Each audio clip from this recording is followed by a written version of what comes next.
जो होता है हम उससे खुश कभी नहीं होते, क्योंकि हम इम्परफेक्ट। परिवर्तन तो होना है। क्यों संतुष्ट नहीं है तो उसके फिर कारण ढूंढते हैं हम लोग। उन कारणों में एक कारण है कि हमारा चुनाव का पद्धति, सरकार बनाने का पद्धति में कुछ सुधार की आवश्यकता है। कि राष्ट्रपति प्रधानमंत्री को नियुक्त करेगा, प्रधानमंत्री अपनी काउंसिल ऑफ मिनिस्टर बनाएगा, और ये काउंसिल ऑफ मिनिस्टर्स जो है लोकसभा के प्रति उत्तरदायी होंगे। ये हमारे सेंट्रल का प्रावधान है। राज्य का प्रावधान उसी तरह से है कि राज्यपाल मुख्यमंत्री नियुक्त करेगा, वो नहीं कहता जनता करेगी। संविधान में देखो क्या फ़र्क है, क्या बात है। यानी राष्ट्रपति जैसे पूरी प्रजा का प्रतिनिधित्व है, या राज्यपाल पूरी प्रजा का प्रतिनिधि है सरकार बनाने के लिए, ऐसा मान के चला गया। ये 273 की मेजोरिटी से ही सरकार बनेगी, या उधर विधानसभा में जो मेजोरिटी की होगी टोटल विधायकों की, उससे ही वहाँ की सरकार बनेगी, ऐसा प्रावधान पूरे संविधान में कहीं भी नहीं। तो उसका इंटरप्रिटेशन गलत हो रहा है। उस इंटरप्रिटेशन को गलत हो रहा है, इसलिए ये आपका दादागिरी हो रही है, धन चल रहा है, गुंडागर्दी हो रही है, और बहुत सारी खरीद फरोख्त हो रही है, सारी बातें हो रही नहीं है। तो उसका एक समाधान ढूंढा है सत्य बहुत पार्टी के माध्यम से कि भाई बहुत हद तक 100% तो इस संसार में होगा नहीं, परफेक्शन कहीं भी नहीं है। बहुत हद तक अगर ये बहुमत की परिभाषा ठीक से की जाए तो जनता ने जिसको ज़्यादा वोट दिया उसकी सरकार बना दो, बात खत्म हो गई। यही हम कहना चाह रहे हैं। भाई आप भी बहुत से चुनावों में देखा होगा, क्लास प्रतिनिधि चुना जाता है। पहले कक्षा में, कॉलेजों वगैरह में वहाँ भी चुनाव होते हैं तो कक्षा का प्रतिनिधि चुना जाता है, वो फिर प्रतिनिधि सरकार बनाता है। वो भी परंपरा हमारे यहाँ से जो हमने चालू कर रखी है ना, वो रूढ़िवादिता चली आ रही है। उस परंपरा को हमको बदलना है। उसके बदलने से क्या फ़र्क पड़ेगा?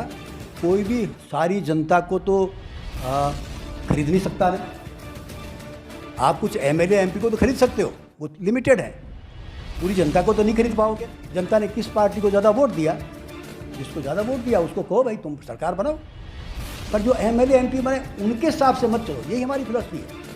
उससे बहुत सारी जो गंदगियाँ आ गई है इस परंपरा में, वो गंदगियों का समाधान हो जाए। भाई बोलने का अधिकार भी नहीं है ना। अब तो इस समय संविधान में ऐसा प्रावधान हो गया है कि आप जिस पार्टी से जीत के आए हो उस पार्टी के खिलाफ बोल नहीं सकते, वोट नहीं दे सकते। आप बोलोगे भी नहीं, बोलोगे तो डंडा आ जाएगा। ये प्रजातंत्र है क्या? सत्य को सत्य नहीं बोलना। अरे भाई हमको अपनी बात तो कहने दो, हमको रोने का अधिकार तो दो। ठीक है, तुम जिसका वोट ज़्यादा होगा उसको उसकी बात मानी जाएगी, पर रोने का अधिकार तो होना चाहिए ना। मारोगे भी सही, रोने भी नहीं दोगे।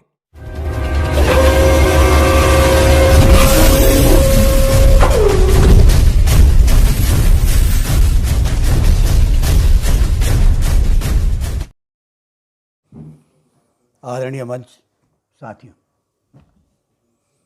सत्यमेव जयते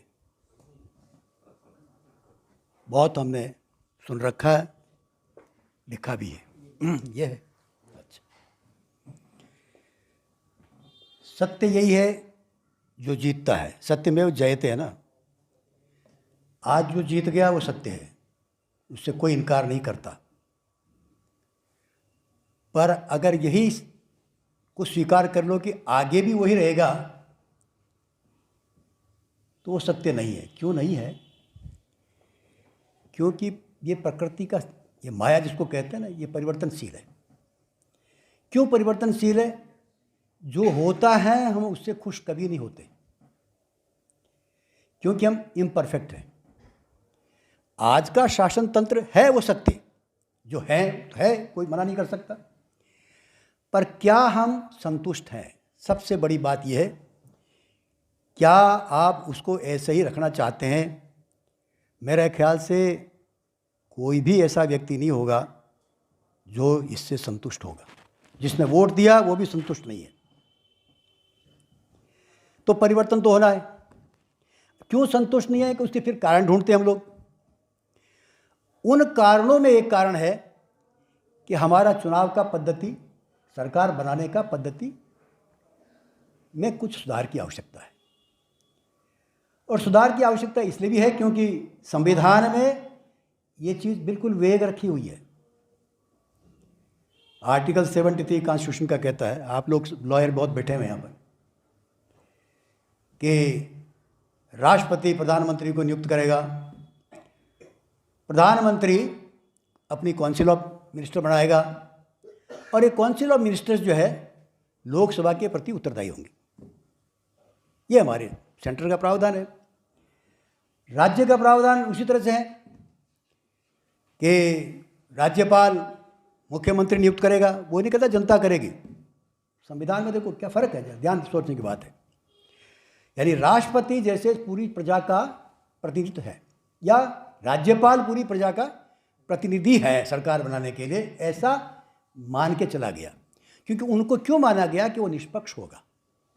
सबसे बड़ी बात इसलिए पावर दिया गया, निष्पक्ष होगा कि जनता क्या चाहती है उसके हिसाब से वो प्राइम मिनिस्टर या मुख्यमंत्री बनाएगा, और मुख्यमंत्री अपनी काउंसिल ऑफ मिनिस्टर बनाएगा, और वो भी वहाँ विधानसभा के प्रति उत्तरदायी होगी।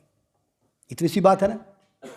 अब प्रश्न ये उठता है कि भाई उत्तरदायी का अर्थ क्या है। वहाँ कहीं मेजोरिटी नहीं लिखा हुआ है कि 273 की मेजोरिटी से ही सरकार बनेगी, या उधर विधानसभा में जो मेजोरिटी की होगी टोटल विधायकों की, उससे ही वहाँ की सरकार बनेगी। ऐसा प्रावधान पूरे संविधान में कहीं भी नहीं है। तो उसका इंटरप्रिटेशन गलत हो रहा है। उस इंटरप्रिटेशन को गलत हो रहा है, इसलिए ये आपका दादागिरी हो रही है, धन चल रहा है, गुंडागर्दी हो रही है, और बहुत सारी खरीद फरोख्त हो रही है, सारी बातें हो रही है। और एक ही आदमी दादागिरी करके मन हो जो थोप रहा है, तो फिर थोप रहा है तो प्रजातंत्र है नहीं ना, इसका मतलब हम संतुष्ट नहीं है। नहीं है तो उसका एक समाधान ढूंढा है सत्य बहुत पार्टी के माध्यम से कि भाई बहुत हद तक 100% तो इस संसार में होगा नहीं, परफेक्शन कहीं भी नहीं है। बहुत हद तक अगर ये बहुमत की परिभाषा ठीक से की जाए, भाई आप प्रजा का राज है ना, तो प्रजा का राज तो प्रजा जिसको चाहे वही तो राज होना चाहिए ना। तो उसको कैसे, कम से कम मेजोरिटी, सारे तो हो नहीं सकते, तो कम से कम मेजोरिटी तो मानो भाई प्रजा की। तो जनता ने जिसको ज़्यादा वोट दिया उसकी सरकार बना दो, बात खत्म हो गई। यही हम कहना चाह रहे हैं। भाई आप भी बहुत से चुनावों में देखा होगा, क्लास प्रतिनिधि चुना जाता है। पहले कक्षा में, कॉलेजों वगैरह में वहाँ भी चुनाव होते हैं तो कक्षा का प्रतिनिधि चुना जाता है, वो फिर प्रतिनिधि सरकार बनाता है। वो भी परंपरा हमारे यहाँ से जो हमने चालू कर रखी है ना, वो रूढ़िवादिता चली आ रही है। ज़रूरी नहीं कि परंपरा हमेशा के लिए सत्य हो, परंपराएं बदलती रहती है। अब उस परंपरा को हमको बदलना है। उसके बदलने से क्या फ़र्क पड़ेगा, कोई भी सारी जनता को तो खरीद नहीं सकता ना। आप कुछ एमएलए एमपी को तो खरीद सकते हो, वो लिमिटेड है, पूरी जनता को तो नहीं खरीद पाओगे ना। तो कम से कम अगर जनता ने जिसको ज़्यादा वोट दिया, आप पता भी लगा नहीं पाओगे जनता ने किसको वोट दिया। तो जब टोटल जब आ जाएगा नंबर तो पता लगेगा कि भाई जनता ने किस पार्टी को ज़्यादा वोट दिया। जिसको ज़्यादा वोट दिया उसको कहो भाई तुम सरकार बनाओ, पर जो एमएलए एमपी बने उनके हिसाब से मत चलो। यही हमारी फिलॉसफी है। उससे बहुत सारी जो गंदगियाँ आ गई है इस परंपरा में, वो गंदगियों का समाधान हो जाएगा। इसके अलावा क्या कि हमारे संविधान में ये भी परिवर्तनशील है ना भाई, परमानेंट तो है नहीं है। हमारे हम जग यही मान के चलने के परमानेंट है, अब तो हमको सोचने की ज़रूरत नहीं है। इसलिए केवल आपको बोलने का अधिकार है। जैसे हमारे प्रथम वक्ता मयंक जी ने बोला, प्रजातंत्र का मतलब आपको केवल बोलने का अधिकार है, असहमति करने का अधिकार है। अरे भाई बोलने का अधिकार भी नहीं है ना अब तो। इस समय संविधान में ऐसा प्रावधान हो गया है कि आप जिस पार्टी से जीत के आए हो उस पार्टी के खिलाफ बोल नहीं सकते, वोट नहीं दे सकते। शेड्यूल 10 एंटी डिफेक्शन लॉ आपने ऐड किया है 1986 में। वो भजन लाल के टाइम पर जो बहुत बार उलट पलट हुई ना, तो उन्होंने कहा भाई इसका समाधान कर दो कि कोई भी एक पार्टी से चुन के आया तो वो 1/3 से कम है तब तक जो है पार्टी छोड़ के नहीं जा सकते। वह उसी प्रावधान में क्लास 2 अनुसूची का 10th अनुसूची का बताता है आप अपनी पार्टी के विप के खिलाफ वोट भी नहीं दे सकते। अब आपका आर्टिकल 19 कहता है freedom of speech and expression. आप बोलोगे भी नहीं, बोलोगे तो डंडा आ जाएगा। खिलाफ कैसे बोला, ये लिखा नहीं कहीं पर भी, फिर भी ऑटोमेटिक है कि आप पार्टी के खिलाफ पार्लियामेंट में बोलोगे नहीं, विधानसभा में बोलोगे तो फिर कहाँ बोलेंगे। फ्रीडम ऑफ स्पीच खत्म है ना। अब फिर एक्सप्रेशन में वोट देना भी एक्सप्रेशन है। ये पहले हमारे संविधान में साफ लिखा हुआ था कि हर एमपी एमएलए को वोट देने की स्वातंत्र्य है, बोलने के भी, लोकसभा विधानसभा में बोलने की स्वातंत्र्य भी है और वोट देने की भी स्वातंत्र्य है। ये संविधान में साफ लिखा था। अब बोलने की स्वातंत्र्य फिर भी है, आज की तारीख में संविधान बोल रहा है, लेकिन शेड्यूल 10 कहता है वोट नहीं दे सकते पार्टी के खिलाफ। अब ये मुझे बताओ, ये प्रजातंत्र है? ये प्रजातंत्र है क्या? सत्य को सत्य नहीं बोलना? अरे भाई, हमको अपनी बात तो कहने दो, हमको रोने का अधिकार तो दो। ठीक है, तुम जिसका वोट ज़्यादा होगा उसकी बात मानी जाएगी, पर रोने का अधिकार तो होना चाहिए ना। मारोगे भी सही, रोने भी नहीं दोगे। ये प्रजातंत्र की हत्या हो रही है। इस बारे में आप प्रबुद्ध लोगों को चिंतन करने की आवश्यकता। मैं ज़्यादा समय नहीं लूँगा क्योंकि अब तो टाइम काफ़ी हो गया और हमारे अध्यक्ष को भी बोलना है। तो सत्यमेव जयते के अंदर यह इंक्लूड है कि परिवर्तन हमको हमेशा करते रहना पड़ेगा। ये नहीं करोगे तो जीवन खत्म है। जीवन एक खेल है, खेल को ढंग से खेलते जाओ तो मज़ा आएगा, और ढंग से खेलो। हम ये चाहते, उत्तिष्ठ है, जागृत है, प्राप्य वरान्य बोधत। उठो, केवल उठना ही पर्याप्त नहीं है, जागृत होकर के विचार करके चिंतन करो। उठना तो सब उठ जाते हैं, आंखों में यूँ सो करके हो गया, लेकिन चिंतन नहीं करते। वो जागृत का होना चाहिए, हमारे को जरूरी है।